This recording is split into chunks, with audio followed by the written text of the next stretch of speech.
Hi hello viewers, welcome to our channel. నేను మీ Kiran. So నిన్నటి episode చూసిన తర్వాత నాకు ఏమనిపించిందంటే, ఇమాన్యుయల్కి ఇంకా సుమన్ శెట్టికి విపరీతమైన పాజిటివిటీ ఉందబ్బా. ఎందుకంటే సుమన్ శెట్టికి ఆల్మోస్ట్ 80 ఎబోవ్ పర్సెంటేజ్ వచ్చింది.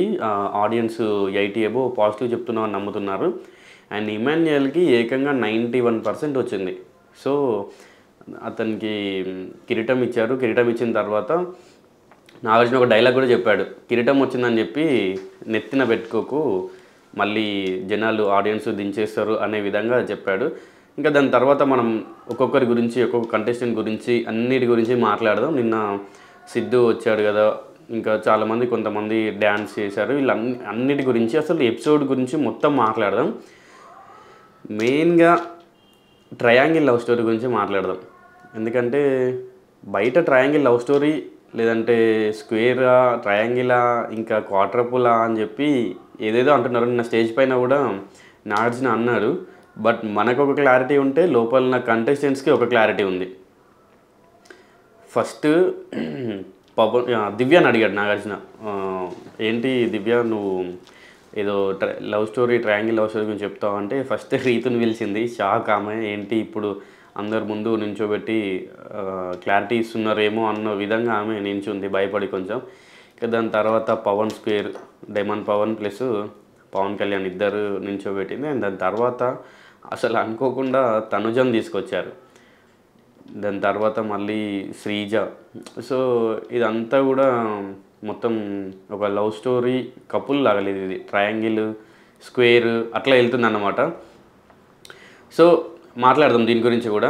అండ్ నాకేమనిపిస్తుంది అంటే, ఎందుకు కావాలని వీళ్ళు నిజంగానే యాడ్ చేస్తున్నారు. ఆడియన్స్ అక్కడ ఉన్న వాళ్ళు ఎవరైనా 25 మెంబర్స్కి ఉన్నారు కదా, వాళ్ళు ఏదైనా నిజం చెప్తారు. అండ్ వాళ్ళు నిజం చెప్తున్నారా అబద్ధం చెప్తున్నారా అనేది ముందు బిగ్ బాస్ వాళ్ళని అడుగుతారు. ఒకవేళ వాళ్ళకి మైక్ ఇస్తున్నారంటే మీరు ఏం క్వశ్చన్ అడుగుతారు అని వాళ్ళ దగ్గర తెలుసుకుంటారు. ఫస్ట్ వాళ్ళు ఎంతమందినా, ఒక 30 మెంబర్స్నా, 40 మెంబర్స్నా, లేదంటే 20, 25 ఎంతమందిని పిలిచినా కూడా, సో ఎవరెవరు ఏ క్వశ్చన్స్ అడుగుతున్నారని చెప్పి పర్టికులర్గా ఒక్కొక్కరిని అడిగి తెలుసుకొని అప్పుడే వాళ్ళకి మైక్ ఇస్తారు. అండ్ వాళ్ళు క్వశ్చన్ అడిగిన తర్వాత మీ ఆన్సర్ ఏంటి, మీరు ఏమనుకుంటున్నారు అని చెప్పి కూడా వాళ్ళకి అది thumbs up, thumbs down button, keypad కూడా వాళ్ళకి ఇస్తారు. ఇచ్చి వాళ్ళని ఓట్ చేయమని చెప్తారు. సో ఇదంతా కూడా ఒక ప్రాసెస్లోనే జరుగుతుంది. అండ్ అక్కడ ఆడియన్స్ ఎవరైనా ఉన్నారో వాళ్ళందరూ కూడా క్లారిటీతోటే చేస్తారన్నమాట, జెన్యూన్గా ఉంటారు.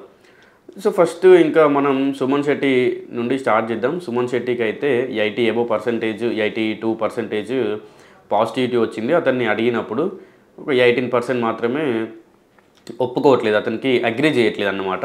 అండ్ ఇంకా తర్వాత చూసుకుంటే తనుజాకి కూడా ఆల్మోస్ట్ 60-70% వచ్చింది. ఒక 30% మాత్రమే అగ్రీ చేయలేదు.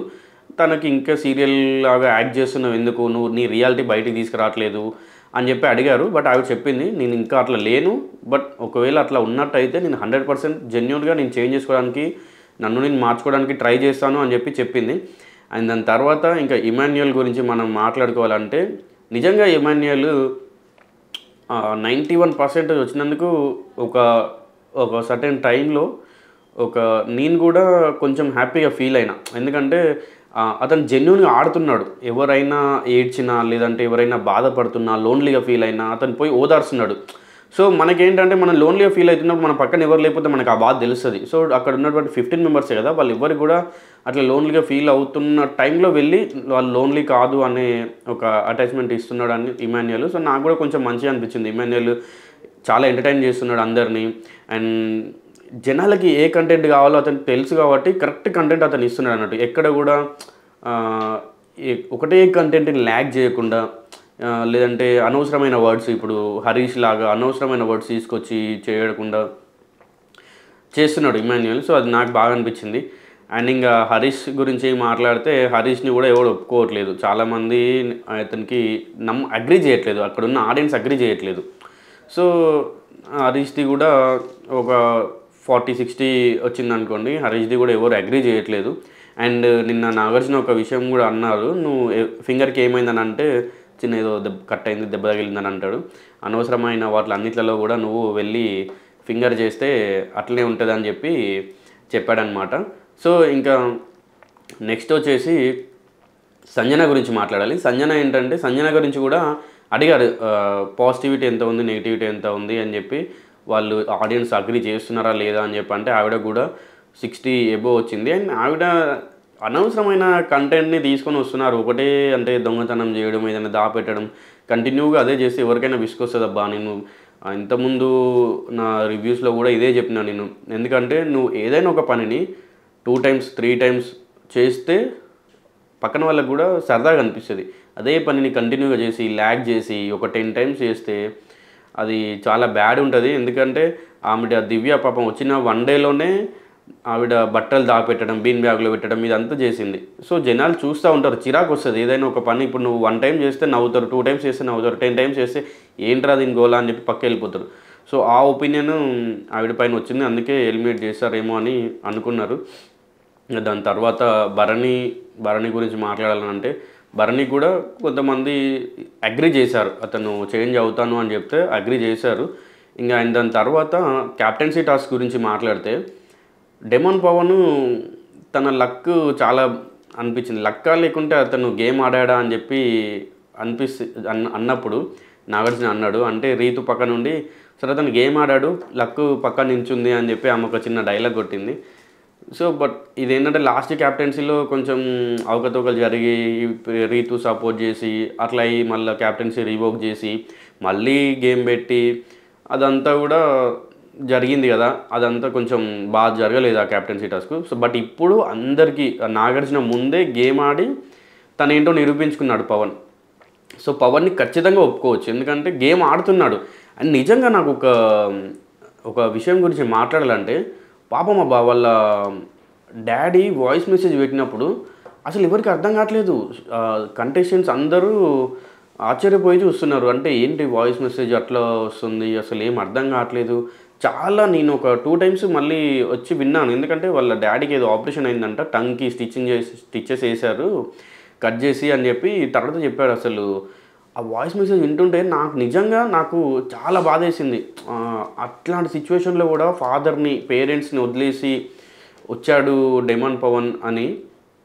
బట్ డెమన్ పవన్ ఏంటంటే గేమ్ చేంజ్ చేసుకోవాల్సి ఉంటుంది. ఈ అమ్మాయిల చుట్టూ తిరగకుండా, చేయకుండా తన గేమ్ తను ఆడి ఫస్ట్ ఏంటంటే తన ఫ్యామిలీ బ్యాక్గ్రౌండ్ ఏంటి, వాళ్ళ సిచ్యువేషన్ ఏంటి అని చూసుకొని ఆడాలి.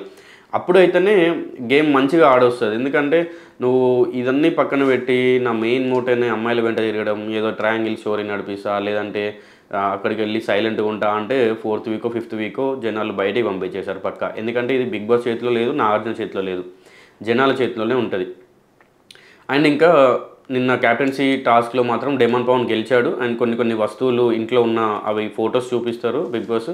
ఆ వస్తువులన్నీ తీసుకొచ్చి కూడా ఆ బుట్టలో వేయాలి అని చెప్తే ఆ బుట్టలో వేశారు. డెమన్ పవన్ ఎక్కువ 5 తీసుకొచ్చి వేశాడు. డెమన్ పవన్ క్యాప్టెన్ అయ్యాడు. వెంటనే నాగార్జున ఇమాన్యుయల్ దగ్గర నుంచి వెళ్ళి క్యాప్టెన్సీ బ్రాండ్ తీసుకొని పవన్కి పెట్టమన్నాడు. సో ఈ వీక్ అంతా కూడా మళ్ళీ సెకండ్ క్యాప్టెన్ ఈ సీజన్లో ఫస్ట్ 2 క్యాప్టెన్సీ గెలుచుకుంది డెమన్ పవన్ అని చెప్పొచ్చు. అండ్ ఇంకా దాని తర్వాత ఇప్పుడు ఈ రోజు నుండి స్టార్ట్ అవబోతున్నాయి నామినేటింగ్ ఎలిమినేషన్ ప్రక్రియ మళ్ళీ స్టార్ట్ అవబోతుంది. ఈ రోజు నుండి మళ్ళీ ఒక్కొక్కరిని నామినేట్ చేశారనమాట.